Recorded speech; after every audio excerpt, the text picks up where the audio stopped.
Hello and welcome to another edition of TRECcast, the official podcast of the Real Estate Council, coming at you from deep in the heart of Dallas, Texas. I'm Bill San Antonio. Thanks so much for tuning in. On today's show, we're bringing you a fireside chat between two returning TRECcast guests, our new board chairman, Bill Cawley of Cawley Partners, and last year's chair, Jim Knight of KFM Engineering Design. They cover the year that was and dig into the future of our organization and the work that we're doing throughout the city.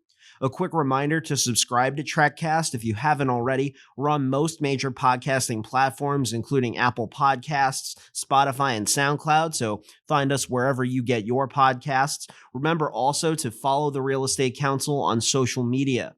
If you've got an idea for a future episode or podcast series, you can email me at bsanantonio@recouncil.com or Kelsey Holmes at kholmes@recouncil.com. I'll link to both of those emails in the show notes and on the TRECwire blog over at recouncil.com. And now, a fireside chat between Chairman Bill Cawley and past Chairman Jim Knight right here on TRECcast. Bill, thank you for being here today. This is going to be fun, talking about the Real Estate Council. You've chaired the organization now for about 2 months. What is it about TREC that inspired you to invest in the organization? You know, I actually got involved in TREC late in my career. I always had a high regard for TREC and what they did.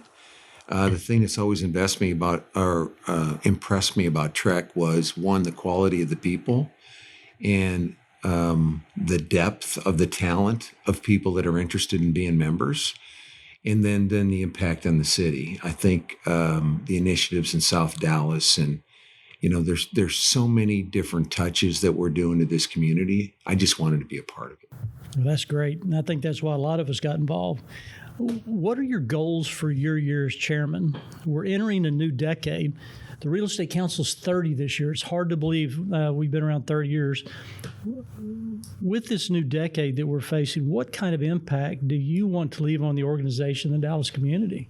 Number one, I don't want to screw it up. I just want to try to do as good a job as possible. Some of the low-hanging fruit is I'm trying to streamline the meeting process and try to maybe bring in some content so the people that are there serving on the board get something out of it, and it's not all a give from them. We give a little bit back to them. Definitely continue to pour into South Dallas and all the projects down there. One thing also is getting the members engaged. We have so many quality people that are members of TREC, and it's other than their commitment to the board, try to find them something they're passionate about that they can get involved in. I think the more involvement we have, the more continuity the board has, the more we get done. And then I was impressed under your leadership how you pushed public policy. And I think it's important. And I want to take that on and help get more involvement there. I think it's important. And even last night in the meeting, you brought it up, and I've made that, added that to my list. I want to help carry that farther on like you did.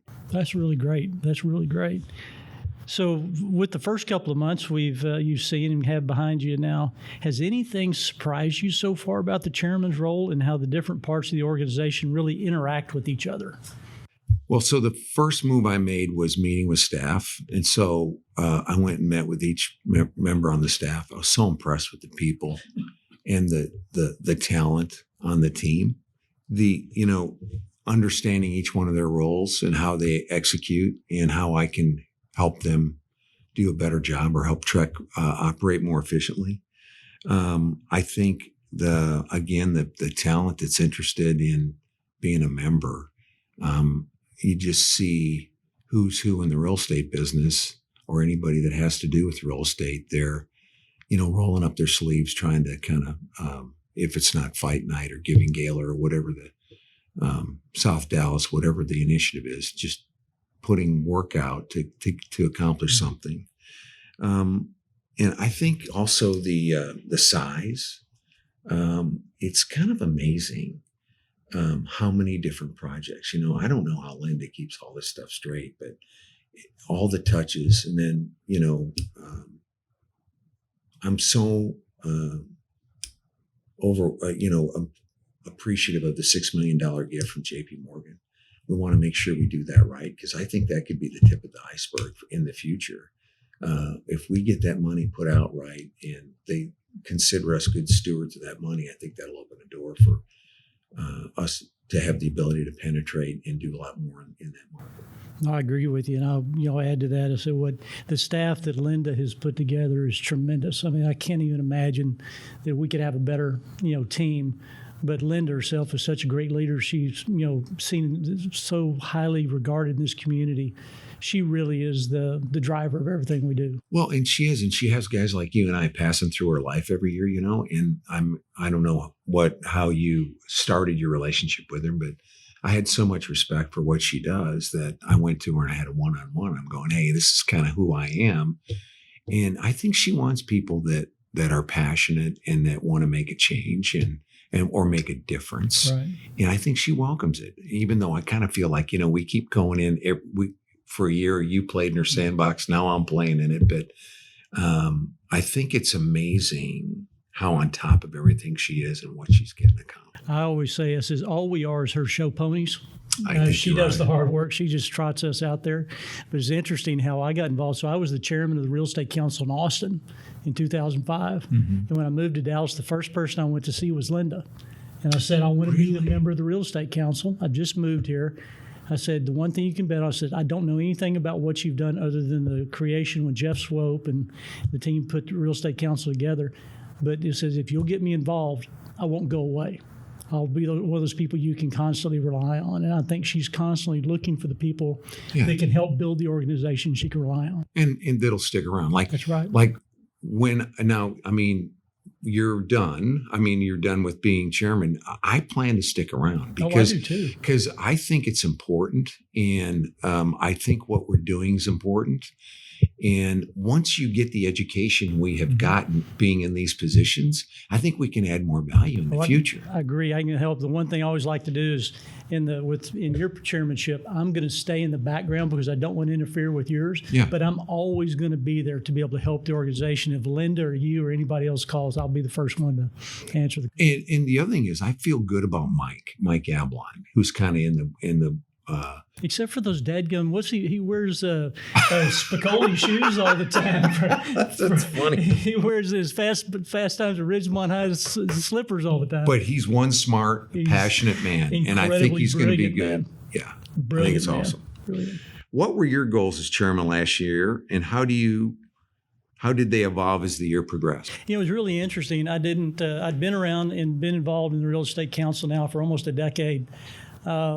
And worked on various committees from programs to the PAC to public policy. But I didn't really understand the full depth and complexity of the Real Estate Council. Until you sit in the chairman's role, you don't understand the complexity of the organization. My goal was to get more people involved. We had 10% of the people doing 90% of the work, is to get more and more people involved. And what I found through that discussion was people wanted to, and I think we started that getting people engaged, and you're taking it to the next level and really doing great things with it, is getting them to understand is you can be young. You don't have to be Bill Cawley. You don't have to be a Trammell Crow. You don't have to be a Ray Hunt to be seen in this real estate organization as a big player. Mm-hmm. Anybody can do it. We want somebody who wants to jump in. Many hands make for light work. Right. And if we can get organizations and people to do it, that was the goal. And we did a lot of that. But we also worked hard on building our relationship with the city of Dallas. The mayor was going out. We had a new mayor coming in. We had a new series of staff members who didn't understand us and didn't understand what we were trying to do. And with all the efforts that we had worked on in South Dallas, we wanted to make sure that all those were fully integrated. And so when the JPMorgan grant came through, that cemented the entire deal. It brought everybody together. Now we have the city, we have all the other governments, the county, businesses who are working with us to try to make a difference in that community. One of the things that was interesting to me is because when I was kind of first getting involved is I kept wondering, why are we pouring so much effort into one area? And I went and talked to Linda about it. I said, Linda, can we go touch more people? And she talked about how if you don't stay focused in that area, if you sprinkle money all over the place, there's no change, because once you leave, it just dissipates. If you don't just go in there and get a base or a groundswell in one area, and then it grows out from there. It's consistency. Right. It's consistency of showing up and being there. And we even heard last night at the board meeting with the new laundromat that the drugs and prostitution and everything has now started to disperse, and people, the good people who are trying to maintain their neighborhood, are taking it over. Right. It's taken us 5 years to get there, but we're there now. Right. And with the 6 million more coming, I think we can really make a difference. We can make a big difference in a lot of people's lives. The Real Estate Council we talked about this, is an incredibly complex and robust organization. TREC focuses primarily, though, on 3 things: community investment, public policy, and leadership development. You chaired last year's foundation, and it's a great introduction into the organization, trying to understand how it works. Can you share with us a highlight reel of the impact that the community investment efforts are making? Well, one, the 3 big projects that we worked on, the bicycle shop, the We Cycle Resource Center, which is now, they told us last night that they'll give a free bike to any child or kid or anybody. It doesn't have to be a child. It can be any person that'll come in there and donate time to work in the bicycle shop and or read a book, and they'll give them a bike. Right. And I think they said last night they're giving like 15 bikes a month away. 20 to 30, I think. Which is awesome. Unbelievable. And then the Cornerstone Laundromat, which is now becoming an area where people are hanging out. Mm-hmm. I think they said that the school kids, one of the biggest issues was clean clothes. So now they've got a place to go wash their clothing. And then the retail project along Martin Luther King Drive. I think the thing I really enjoyed was seeing the people from our industry come in and raise their hand and say, we want to get involved. And everybody was there. And the one thing I enjoyed was the process of trying to streamline the volunteer to the assignment of the project, because there's so many needs. But it's just cool seeing things get done. And people say I'm a bit ADD, so I like to have immediate gratification.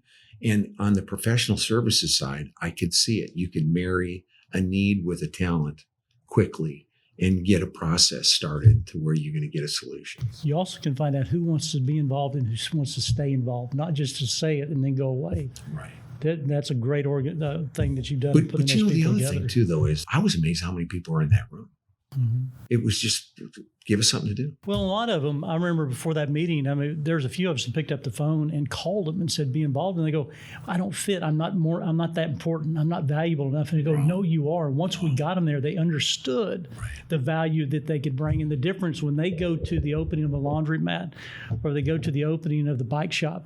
They saw the school kids, they saw the people in the community, and they saw the difference that they made in their lives just by looking at their faces. That changed it. The DCP was an idea that's really beginning. It's turned into reality. It's reality. And I'm excited to see next year and the year after, and maybe take my kids down there. And I want to go back and talk a little bit about the Martin Luther King Learning Center. Yeah. We talked about that is what the changes that they've made in the community through the improvements that DISD's done. They at one point were in the bottom of the rankings of all the school systems in DISD, and in 1 year, they've made so many changes. They're now in the top third of the schools. That's right. They moved a laundromat inside the facility so kids could get their clothes clean there, because as you mentioned, they didn't have the ability to clean clothes at home. And every one of the students there is on some type of assistance, either for school lunches or something else to help them. And the changes that it's made in that community, in their grades and the improvement in their test scores is fantastic. That's a leading example and something the state's paying attention to the changes the DISD is making. Bill, last year was amazing. We were in the ring at Fight Night. And in the pre-party, we had the Dallas Stars show up and talk about their big announcement for donation to the St. Philip School. Tell us about that special moment. You and I were there. It was incredibly dynamic, and especially how that led to the build-up and the success of the Winter Classic. I mean, one, to see them make that kind of donations to St. Philip's, tells you what a special place that is. Two, to see the Stars care enough about St. Philip's and South Dallas that they'd make that kind of investment. And just for TREC to be involved in it, it was awesome. You know, having Marty Turco there, and I think that Stars ownership, the Glardy family is even though they live in Canada, I think they think of Dallas as an important part of their organization, and they want to invest in it. It was, and it was such a great event. The fact that we had almost 80,000 people at the event. Yeah.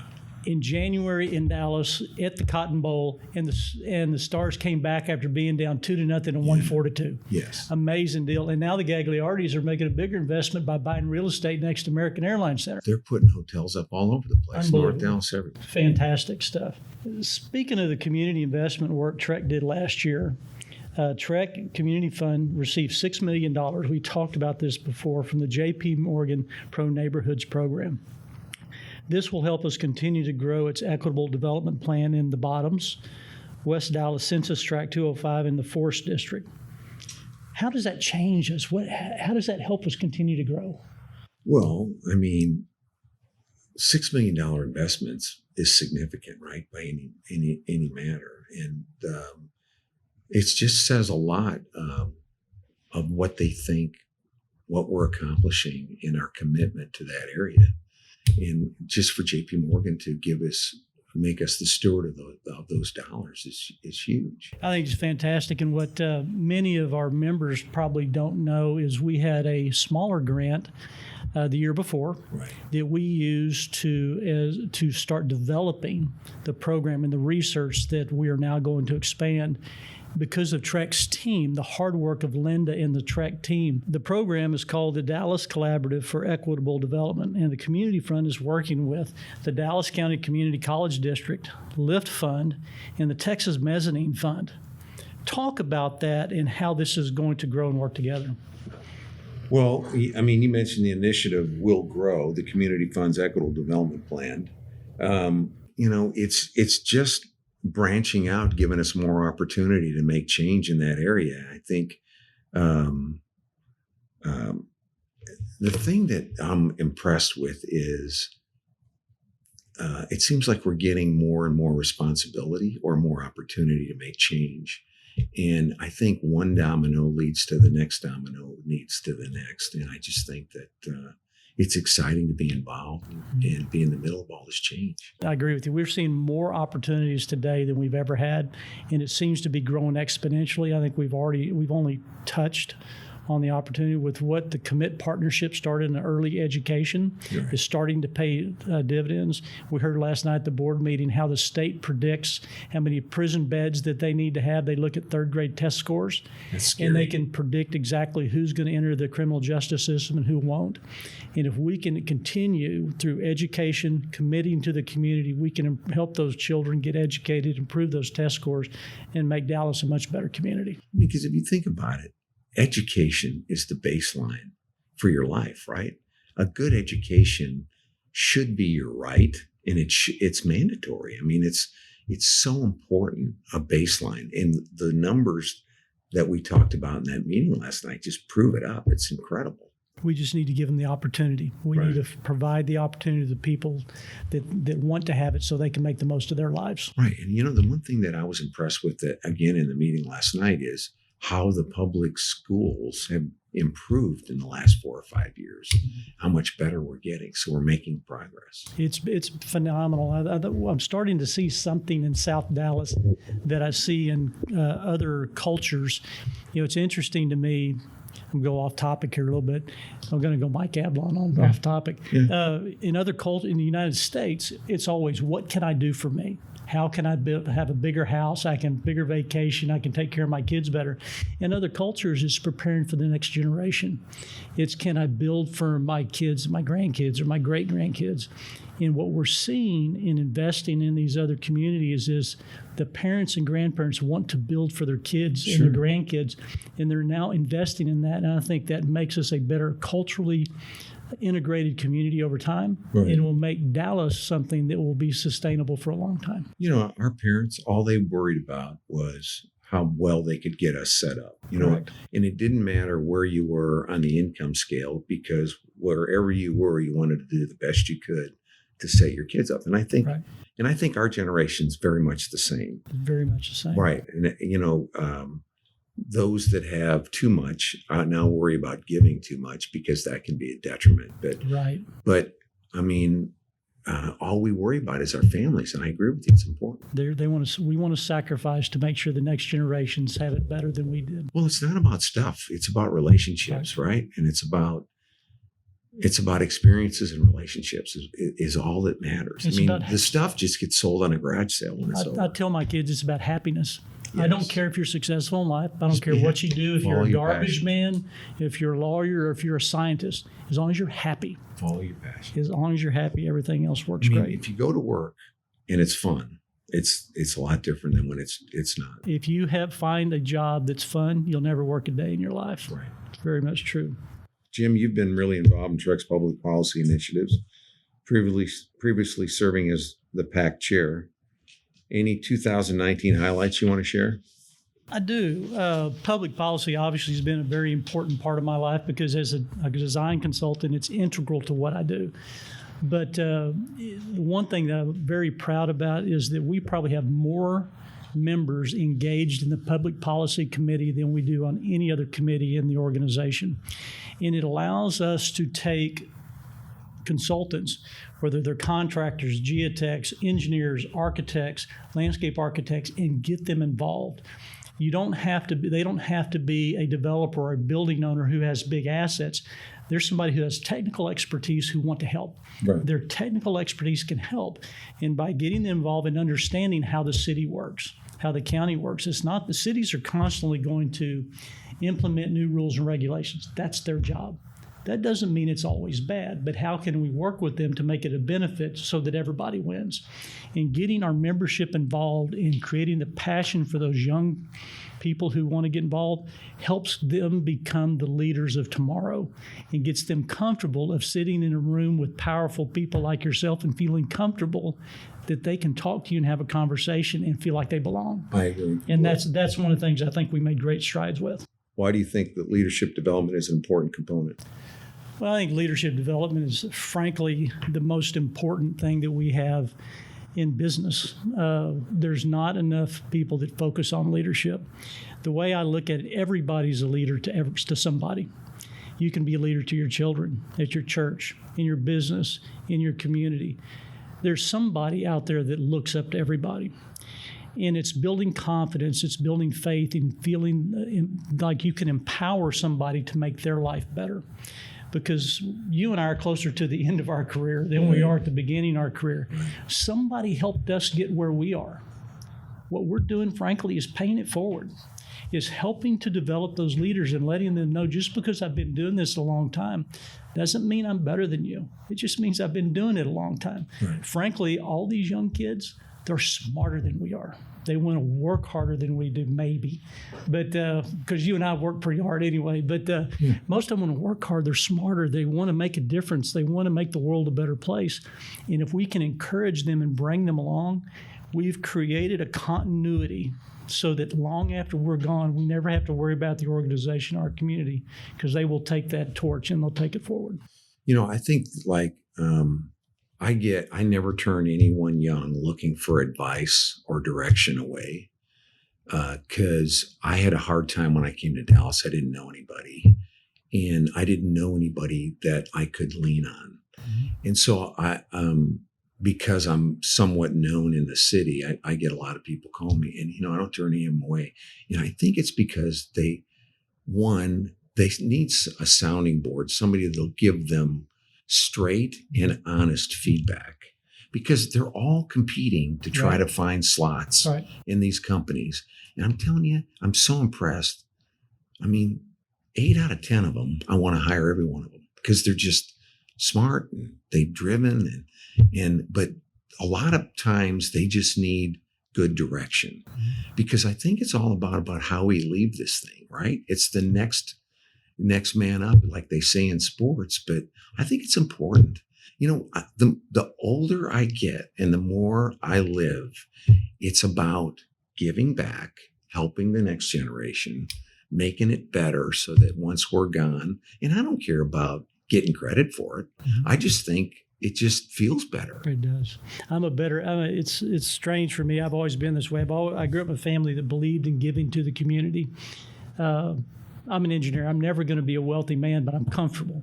But I love giving to the community. I get more positive feedback and internal wealth and value by giving to the community and helping other people's lives.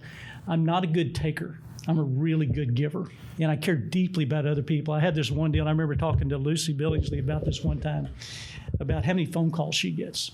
And I said, regardless of who calls me, I don't care if I don't know them, if I don't like them or something like this, I will always call somebody back. I do the same thing. Because if somebody has taken time out of their day to call me for some reason that's disrespectful for me not to call them back and give them a little bit of my time. I don't get not calling somebody back. I just think that is a bad practice. Now, I don't get this number of calls probably that Lucy does, but it doesn't matter. I get probably 200 emails a day and probably 40 or 50 phone calls. I call everybody. So do I. I completely agree with you. Because if I can touch that one person and say the one thing that makes them feel more empowered about their life, then I've done my job. I completely agree. Agreed. Jim, your leadership in this organization has been such a gift. As we wrap up, do you have any sage advice from me on how we can continue TREC success into 2020? It's interesting, and I've missed the January meeting. I was here last night. The changes that you've already implemented at the board meeting, I think, are fantastic. I love the board meeting last night. The things that you've done to integrate with staff, to get them involved, to reach out and get other people involved, to expand the things that you've got. Mike's already getting people involved, training for next year is fantastic. I think the number one thing is just continue to be yourself. There's a reason why you're successful. People want to be around you. You're dynamic. You care about them. They see that. And I think if you continue to do that, this organization will be successful. Thank you. Jim, the day I met you, I think the day I met you, you were coming to tell me you were going to move out of my building. Moving out of your building, yeah. But from the day I met you, I really liked you and have continued to value our friendship. And then spending the 2 years together here so far, and the more going forward, I've really grown to rely on you and respect you and trust you. Well, thank you. And I want to thank you for your leadership and spending the time to talk about it today. Well, thank you. And I'll tell you, it's very easy for me to say that you're one of my best friends. Yeah. And I'll run through a wall of fire for you. And you know what? You've proved it, and I appreciate you. God bless you. I'd like to thank our chairman, Bill Cawley, and our past chairman, Jim Knight, for taking the time to join us on the show. Remember to subscribe to TRECcast if you're listening to us for the first time, and to follow TREC on social media, and let us know if you've got an idea for a future episode of the show. We'd love to hear it. That's all for today's episode. Until next time, I'm Bill San Antonio. Thanks for listening.